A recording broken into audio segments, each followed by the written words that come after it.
Doctor Bhimrao Ramji Ambedkar that is B R Ambedkar ji की कल basically जयंती मनाई गई।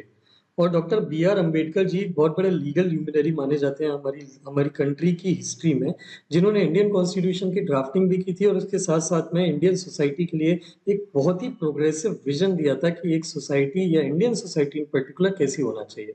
वो इस बात से बहुत बहुत अवेयर थे कि सेंचुरीज का कॉलोनियल रूल जो खत्म हुआ है, 200 साल का जो कॉलोनियल रूल खत्म हुआ है, वो सफिशिएंट नहीं है दलित्स, वुमेन और कुछ अदर मार्जिनलाइज्ड ग्रुप्स का एक्सप्लॉयटेशन या उनकी कंडीशंस इंप्रूव करने के लिए। एग्जिस्टिंग हायरार्की और system, B R Ambedkar ji का ये मानना था कि इनइक्वालिटी की जो एग्जिस्टिंग हायरार्की और एक जो सिस्टम है, वो ब्रिटिशर्स के जाने के बाद भी कंटिन्यू रहेगा और आने वाले टाइम में कास्ट सिस्टम को का इसका कास्ट सिस्टम इसका सबसे बड़ा परपेट्रेटर रहेगा और उसका प्रोपेगेटर रहेगा। तो इसी चीज से डील करने के लिए उन्होंने एक बहुत बड़ा एनालिसिस दिया था और अपना एक पर्सनल एनालिसिस दिया था कि इंडिया को अगर पॉजिटिव डायरेक्शन में जाना है तो सोसाइटी को किस तरीके से मूव करना पड़ेगा। और इसी के लिए उन्होंने यहाँ पे एक बेसिकली एक स्पीच भी प्रिपेयर करी थी। बेसिकली लाहौर में एक ऑर्गेनाइजेशन जात पात तोडक मंडल नाम की एक ऑर्गेनाइजेशन की एनुअल कॉन्फ्रेंस में बी आर अम्बेडकर जी को इन्वाइट किया गया था, जहाँ पे उनको एक स्पीच बोलने के लिए रिक्वेस्ट की गई थी। उन्होंने अपना एक स्पीच भी प्रिपेयर किया था प्रॉपरली, जिसका उन्होंने नाम भी दिया था, इसका एक प्रॉपर नाम था एनहाइलेशन ऑफ द कास्ट। तो ये स्पीच उन्होंने प्रिपेयर की थी। स्पीच देने के पहले ये वहां पे जात पात तोडक मंडल को जब उन्होंने स्पीच भेजी थी, तो उस स्पीच में उनको जात ये ऑर्गेनाइजेशन ने कुछ कमेंटमेंट कुछ चेंजेस करने के लिए बोले थे, क्योंकि उनको ऐसा डर था कि ये जो स्पीच है बहुत ही रेडिकल सी हो जाती है सोसाइटी में, बेसिकली लॉलेसनेस ला सकती है, डिसऑर्डर ला सकती है या फिर उनकी कुछ रेपुटेशन को खराब कर सकती है। तो इसके लिए उन्होंने जब रिक्वेस्ट की थी, तो उस बात को मानने से, उन चेंजेस को करने से बी आर अम्बेडकर जी ने मना कर दिया था। बाद में उन्होंने इसी स्पीच को एक बुक के फॉर्म में पब्लिश करा था, जिसमें उन्होंने कास्ट से रिलेटेड पूरा एनालिसिस दिया है और इस सिस्टम को कैसे खत्म कर सकते हैं, इंडियन सोसाइटी को कैसे पॉजिटिव या एक अच्छी डायरेक्शन में ले जा सकते हैं, उससे रिलेटेड अपना पूरा विजन या आइडिया बताया था। इसी चीज को हम यहाँ पे डिस्कस करने वाले हैं कि अंबेडकर जी की सोसाइटी को लेके और कास्ट सिस्टम को लेके क्या व्यूज थे और इंडियन सोसाइटी को लेके उनका लॉन्ग टर्म क्या विजन था। तो यहाँ पे ये वही कहानी लिखी हुई है। एनिहिलेशन ऑफ कास्ट का यहाँ पे इंट्रोडक्शन दिया हुआ है कि 1936 में यहाँ पे एक रिफॉर्मिस्ट ऑर्गेनाइजेशन की रिक्वेस्ट पे ये स्पीच देने वाले थे, लेकिन वो कैंसिल हो गई क्योंकि अंबेडकर जी ने कंटेंट को एडिट करने से मना कर दिया। तो यहाँ पे उनका ये जो आर्ग्यूमेंट था, उन्होंने आर्ग्यू किया कि प्रैक्टिसेस जैसे कि इंटरकास्ट, उनका जो सबसे बड़ा आर्ग्यूमेंट था इस बुक में वो ये था कि उस टाइम कास्ट सिस्टम को वीक करने के लिए इंटरकास्ट डाइनिंग और इंटरकास्ट मैरिजेस को प्रमोट किया जा रहा था। लेकिन अंबेडकर जी का ऐसा मानना था कि ये दो चीजें प्रमोट करने से इक्वल सोसाइटी अचीवमेंट या इक्वल सोसाइटी के लिए जो स्ट्रगल चल रहा है वो कंप्लीटली अचीव नहीं हो पाएगा। बल्कि उनका ये मानना था कि अगर आपको सोसाइटी में इक्वालिटी की डायरेक्शन में बढ़ना है तो उस केस में आपको कास्ट सिस्टम को एकोमोडेट करवाने की कोशिश नहीं करना है कि एक कास्ट को दूसरे कास्ट के साथ आप एकोमोडेट करें और एडजस्ट करवाने की कोशिश करें। अगर आपको इंडियन सोसाइटी को एक पॉजिटिव डायरेक्शन में ले जाना है, इक्वालिटी की डायरेक्शन में, तो उस केस में caste system as a whole उसको ही खत्म करना पड़ेगा। और ये उस टाइम के जितने भी मेजर हिंदू रिफॉर्मिस्ट थे, कई सारे हिंदू रिफॉर्मिस्ट थे, उनके व्यू के अगेंस्ट में था, जिनका ये मानना था कि कास्ट सिस्टम जो है वो इंक्रीमेंटल चेंजेस से ही ठीक किया जा सकता है, वो स्लो चेंजेस के फेवर में थे। जबकि अंबेडकर जी एक रिवॉल्यूशनरी चेंज चाहते थे, जिसमें कास्ट सिस्टम में वो टुकड़ों टुकड़ों में रिफॉर्म की जगह एक पूरे कास्ट सिस्टम को ही खत्म करना चाहते थे। वो इस कास्ट सिस्टम में कोई रिफॉर्म नहीं चाहते थे। This is the most important thing which you can learn और conclude from this lecture even before we continue it. उसके आगे की बात करें तो अंबेडकर जी के हिसाब से एक आइडियल सोसाइटी किसको बोलते हैं, ये चीज हमको जाननी चाहिए। अंबेडकर जी के हिसाब से किसी आइडियल सोसाइटी के तीन ऑर्गेनाइजिंग प्रिंसिपल होते हैं। पहला लिबर्टी, इक्वालिटी और तीसरा fraternity. I hope if you remember correctly और if you have read polity, Indian polity, आपको ये तीनों वर्ड हमारे इंडियन प्रीएम्बल में देखने के लिए मिलते हैं, जहाँ पे लिबर्टी, इक्वालिटी और फ्रेटर्निटी एक हमारे गोल की तरह वहां पे इंश्राइन किए गए हैं।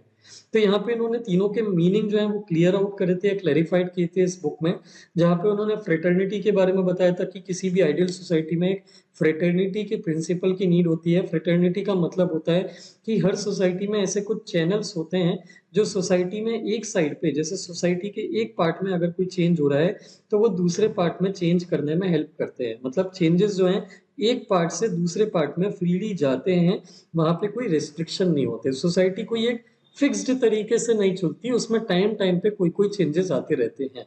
और उनके हिसाब से सोसाइटी में एक फ्री सोशल एंडोस्मोसिस होते रहना चाहिए। सोशल एंडोस्मोसिस का मतलब इंफॉर्मेशन का, बिहेवियर का, लोगों का एक दूसरे के लिए अटैचमेंट, कंडक्ट, एटीट्यूड, ये सारी चीजों का फ्री एक्सचेंज होते रहना चाहिए, तभी लोगों में एक यूनिटी बनी रहती है। इन इफेक्ट सोशल एंडोस्मोसिस या फ्रेटर्निटी का दूसरा मतलब ज्यादा से ज्यादा डेमोक्रेसी होता है, जहाँ पे लोग जो है फ्रीली एक दूसरे से अपने आइडिया एक्सचेंज करते हैं, एक दूसरे के साथ कोलैबोरेट करते हैं, कोऑपरेट करते हैं, कोऑर्डिनेट करते हैं और पूरी की पूरी कंट्री को मिल के आगे बढ़ाने की कोशिश करते हैं।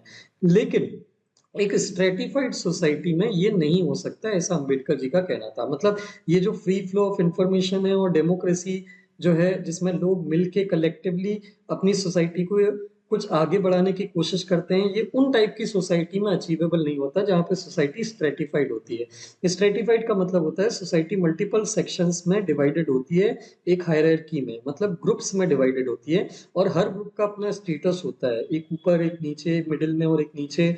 और ये सारे ग्रुप्स हैं, ये कभी भी एक दूसरे के साथ कोऑपरेट या कोलैबोरेट नहीं करते, ये हमेशा अपने आप एक दूसरे से अपना डिस्टेंस बना के चलते हैं। दूसरा प्रिंसिपल जो एक आइडियल सोसाइटी के लिए जरूरी होता है वो होता है लिबर्टी। लिबर्टी का मतलब, जैसा कि आपको पता है, इन जनरल मीनिंग होता है फ्रीडम फ्रॉम स्लेवरी।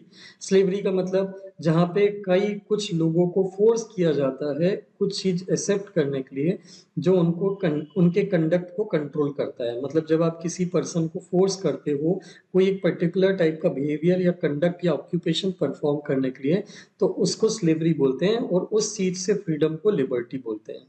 इसके अंदर में राइट टू फ्री मूवमेंट आ जाता है कि इंसान अपनी चॉइस से कहीं भी फ्रीली मूव कर पाए, या अपने हिसाब से अपना प्रोफेशन कोई भी चूज कर पाए, जो कि कास्ट सिस्टम परमिट नहीं करता। मतलब कहने के लिए हमारे प्रियम्बल में लिबर्टी का प्रिंसिपल जरूर लिखा हुआ है, लेकिन कास्ट सिस्टम हमारे यहाँ लोगों को फ्री मूवमेंट नहीं देता। जैसे आपको पता होगा, अभी भी इंडिया के कुछ कहने कोने हैं जहाँ पे लोअर कास्ट के पर्सन्स परमिट नहीं होते, टेम्पल के सेंटर पॉइंट में, टेम्पल के जो गर्भगृह होता है वहां पे अलाउड नहीं होते, हाई कास्ट वाले रेसिडेंशियल एरिया में घर नहीं खरीद सकते।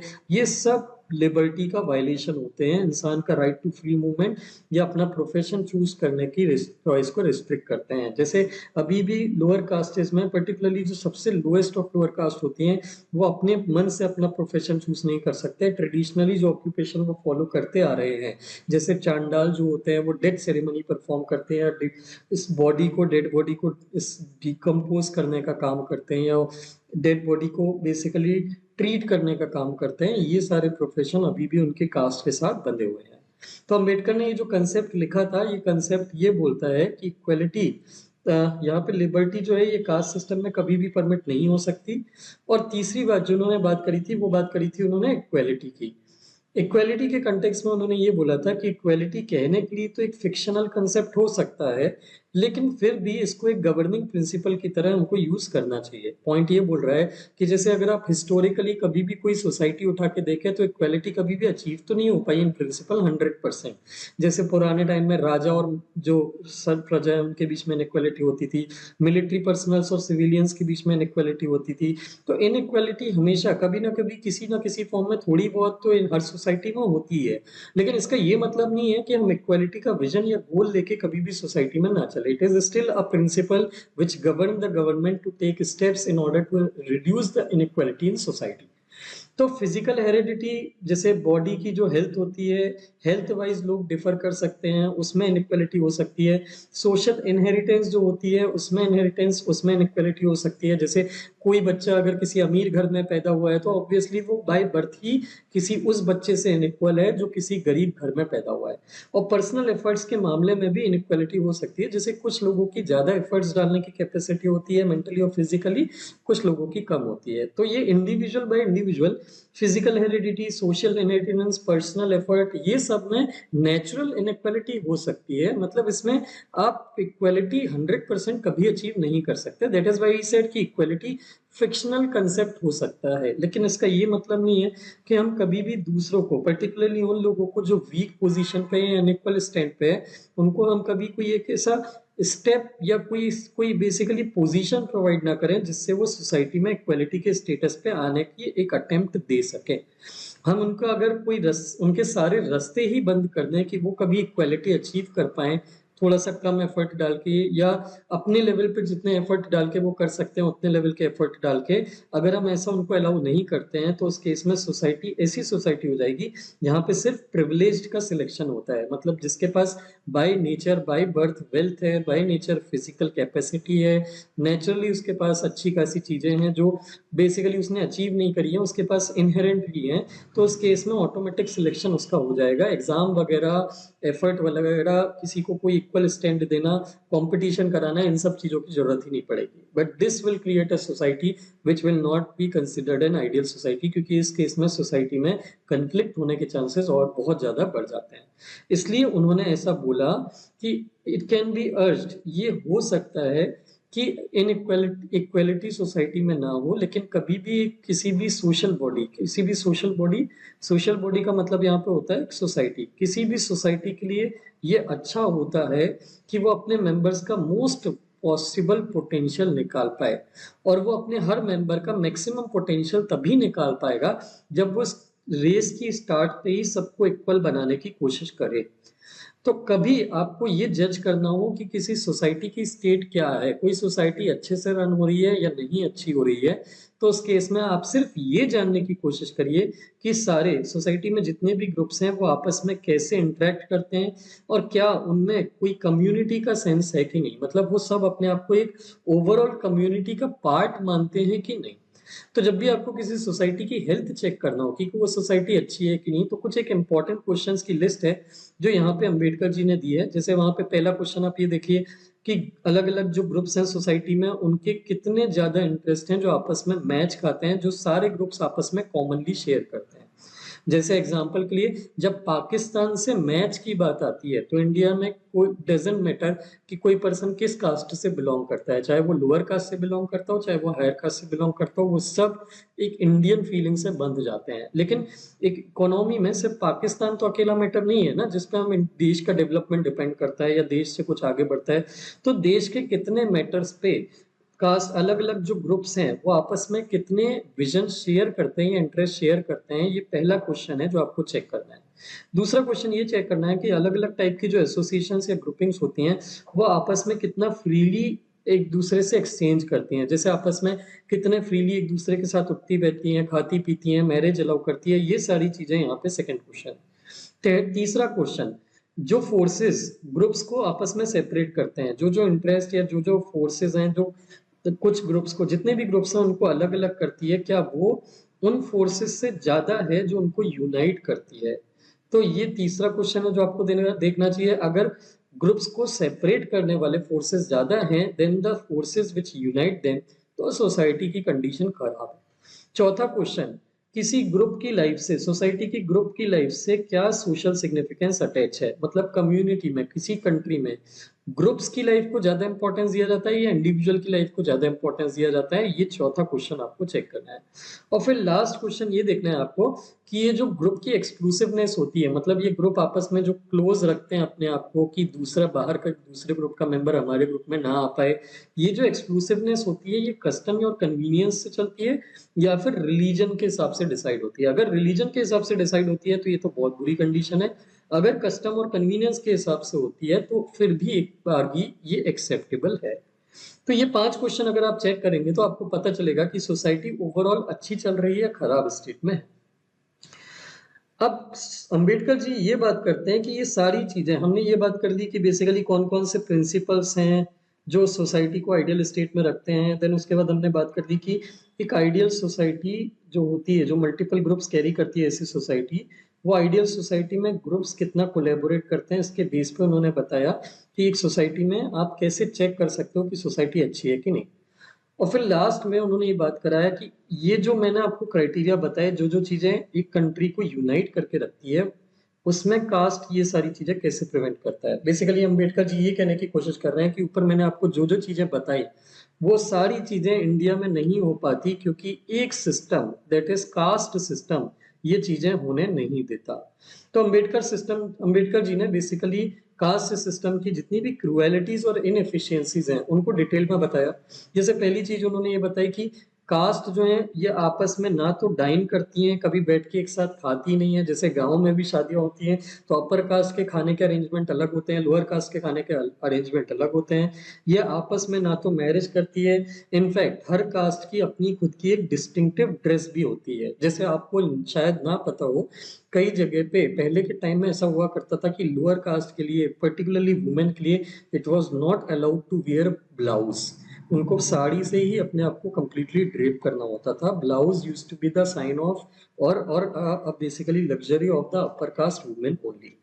तो एक इनके हिसाब से एक आइडियल हिंदू जो है, जो एक अपने आप को एक सच्चा हिंदू मानता है, वो सच्चा हिंदू और कुछ नहीं है, वो एक बिल में रहने वाला चूहा है, जो कभी भी अपने बिल से बाहर निकल के किसी दूसरे बिल के चूहे से मिलना नहीं चाहता या उसके साथ बैठना नहीं चाहता। अंबेडकर जी के हिसाब से this is very extremely important. Ambedkar ji के हिसाब से हिंदूज में एक चीज लैक है जिसको सोशियोलॉजिस्ट बोलते हैं कॉन्शियसनेस ऑफ द काइंड। जैसे कॉन्शियसनेस ऑफ द काइंड का मतलब ये होता है कि कोई जीता जागता इंसान जो होता है या कोई लाइफ फॉर्म होता है, तो वो दूसरी लाइफ के अगेंस्ट में एक सिंपथी रखता है। जैसे एक हर एक इंसान, वो उसको पता होता है कि किस टाइप की सिचुएशन में क्या चीज अच्छी या बुरी लगती है। ये चीज पता होने के बाद भी अगर वो किसी दूसरे ग्रुप के इंसान को उसी सिचुएशन में देखता है, तो भी वो उसके अगेंस्ट में कुछ नहीं करता। मतलब उसको ये अच्छा नहीं लगता, उस इंसान को ये अच्छा नहीं लगता कि उसके साथ कोई डिस्क्रिमिनेशन करे। लेकिन जब वो अपने से नीचे जात वाले इंसान को देखता है, कास्ट से नीचे, अपनी से नीचे कास्ट वाले इंसान को देखता है, तो उसको उसके लिए कोई सिंपैथी फील नहीं होती, क्योंकि उसका ऐसा लगता है कि वो लोअर कास्ट से बिलोंग करता है, तो उसके साथ ऐसा ट्रीटमेंट जस्टिफाइड है। तो अंबेडकर जी के हिसाब से there is no Hindu consciousness of kind. Hindus में कोई सिंपैथी की कॉन्शियसनेस लोगों में नहीं होती। हिंदूज में अगर कोई कॉन्शियसनेस एग्जिस्ट करती है, तो वो होती है सिर्फ उसकी कॉन्शियसनेस ऑफ हिज कास्ट। हर इंसान अपने आप को किसी इंडियन कॉन्शियसनेस से नहीं जानता, वो अपनी सिर्फ कास्ट की कॉन्शियसनेस से अपने आप को जानता है। इसीलिए हम कभी भी ये नहीं बोल सकते कि हिंदूज जो हैं वो कोई नेशन बनाते हैं। हिंदूज का कोई नेशन नहीं है अम्बेडकर जी के हिसाब से। हिंदूज जो हैं ये बेसिकली टुकड़े टुकड़ों में टूटे हुए मल्टीपल नेशंस या ग्रुप्स हैं। मतलब कहने के लिए तो आपको दिखता है कि एक ही इंडियन है, एक ही इंडिया है, लेकिन इस एक इंडिया में कितने इंडिया, हिंदू इंडिया बसे हैं, इवन यू डोंट नो। एक अपर कास्ट का, ब्राह्मण्स का अलग नेशन बना हुआ है इंडिया के अंदर, एक मिडिल कास्ट का अलग, वैश्यों का अलग बना हुआ है, एक क्षत्रियों का अलग एक नेशन बना हुआ है। तो ऐसे कर करके हिंदूज जो हैं वो एक नेशन नहीं बनाते। हिंदू नेशन के अंदर में, इंडिया के अंदर में एक मल्टीपल हिंदू नेशंस बने हुए हैं कास्ट के बेसिस पे। और ये जो एक स्पिरिट है ना, ये कास्ट वाली स्पिरिट, इस कास्ट वाली स्पिरिट को वो एंटी सोशल स्पिरिट बोलते हैं, क्योंकि ये वो स्पिरिट है जो कभी सोसाइटी बनने ही नहीं देती। ये कंप्लीट सोसाइटी जिसको हम बोलते हैं ना, जिसमें सब लोग कोऑर्डिनेट करके आपस में एक दूसरे के साथ कोऑपरेट करते हैं, ऐसा कोई कोऑपरेशन या कोऑर्डिनेशन यहाँ पे, ऐसी कोई स्पिरिट देखने के लिए नहीं मिलती। इनके अंदर में, हिंदूज के अंदर में, अंबेडकर जी के हिसाब से सिर्फ एक ही स्पिरिट होती है, और वो स्पिरिट होती है सिर्फ अपने इंटरेस्ट को प्रोटेक्ट करना। अपने इंटरेस्ट में किसके इंटरेस्ट आते हैं? मतलब अपनी कास्ट के इंटरेस्ट को प्रोटेक्ट करना, भले ही उससे दूसरी कास्ट के लोगों को, वो भले ही इंडियन हो, कितना ही नुकसान होता रहे। और यही इंडियन स्पिरिट का या एंटी सोशल स्पिरिट का, ये हिंदू स्पिरिट का ये मेन फीचर है। ब्राह्मण का, जैसे अंबेडकर जी का कहना था कि ब्राह्मण का सबसे मेन कंसर्न है कि उसको अपने इंटरेस्ट प्रोटेक्ट करना है नॉन ब्राह्मण के अगेंस्ट में। तो क्षत्रिय, वैश्य, शूद्र, इनको कैसे दबाया जा सकता है? ब्राह्मण का सिर्फ इतना वो जो है वो इंटरेस्ट है।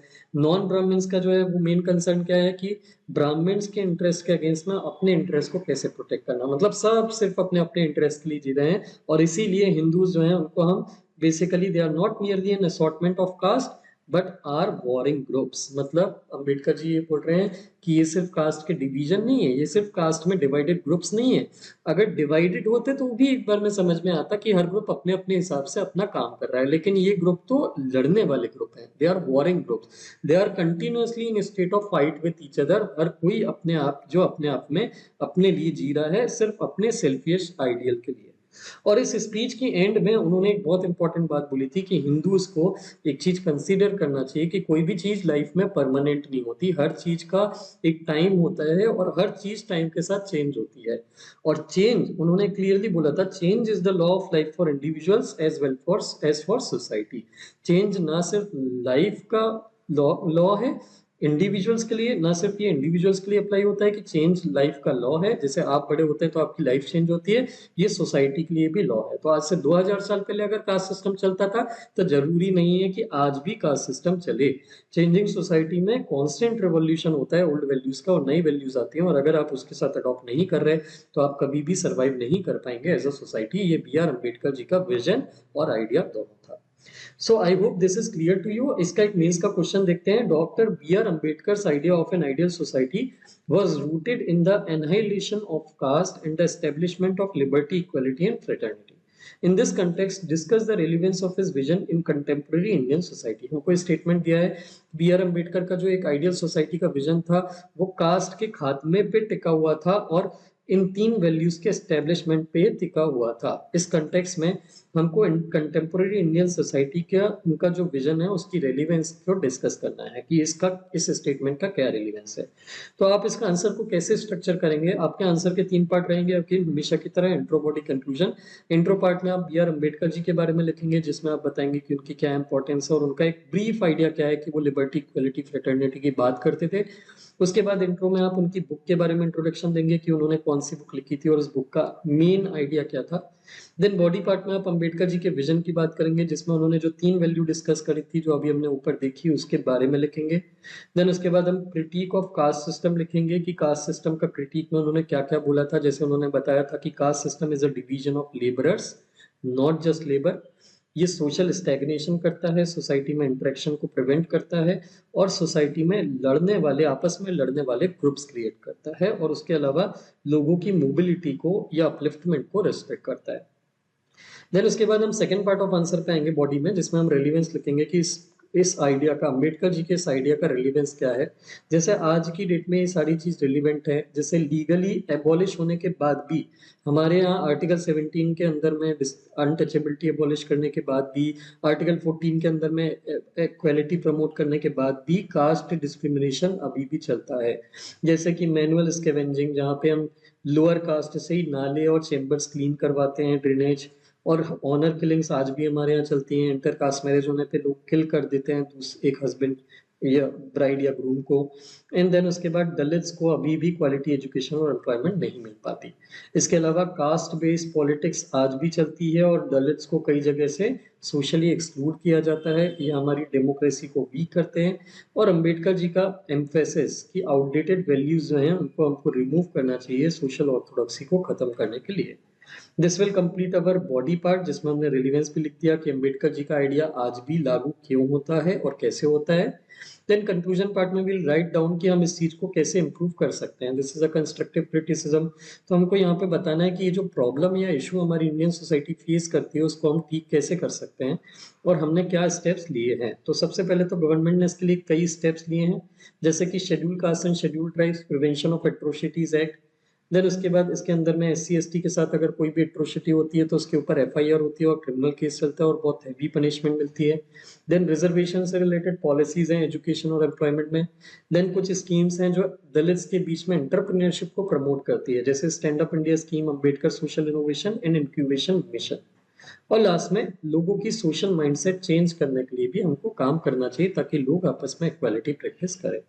So this completes our issue of B.R. Ambedkar's vision of ideal society. इस डिस्कशन को खत्म करने के पहले मैं आपको एक चीज लास्ट में अपडेट करना चाहूंगा कि हमारा UPSC का foundation course next month launch हो रहा है। इसका बैच स्टार्ट हो रहा है जिसमें आपको ये सारे फीचर्स जो हैं यहाँ पे प्रोवाइड किए जाएंगे at a very significantly nominal price. और इसके रजिस्ट्रेशन ओपन है जिसमें सिर्फ 50 सीट्स हैं, क्योंकि यहाँ पे 50 सीट्स सिर्फ इसलिए हैं क्योंकि यहाँ पे पर्सनली मैं आपको गाइड करूंगा हर चीज़ के लिए पूरे साल, तो मैं 50 से बियॉन्ड स्टूडेंट्स को मैनेज करना थोड़ा सा हार्ड फील करता हूँ।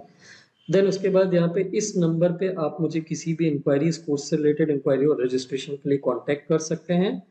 हमारे 2 कोर्स हैं, फाउंडेशन और कॉम्प्रिहेंशन, जिनमें आपको ये सारे फीचर्स अवेल रहेंगे। आप इस पीडीएफ को टेलीग्राम चैनल से डाउनलोड करके भी इसे कंपेयर या चेक कर सकते हैं। आप उसके अकॉर्डिंगली जिस कोर्स में कंफर्टेबल हैं आप उस चीज को, कोर्स को ऑप्ट कर सकते हैं। So I hope this issue was clear to you. If you like the video, please do share it with your friends who are preparing for the exam. इस लेक्चर की पीडीएफ डाउनलोड करने के लिए हमारा एक टेलीग्राम का channel है जिस पे इसकी पीडीएफ आपको मिल जाएगी, जिसका लिंक आपको इस वीडियो के डिस्क्रिप्शन में मिल जाएगा। आप उस चैनल को भी ज्वाइन कर सकते हैं और हमारा एक इंस्टाग्राम का भी पेज है जिसको आप फॉलो कर सकते हैं हमसे रेगुलर ट्रैक करने के लिए। Thank you very much for watching the video.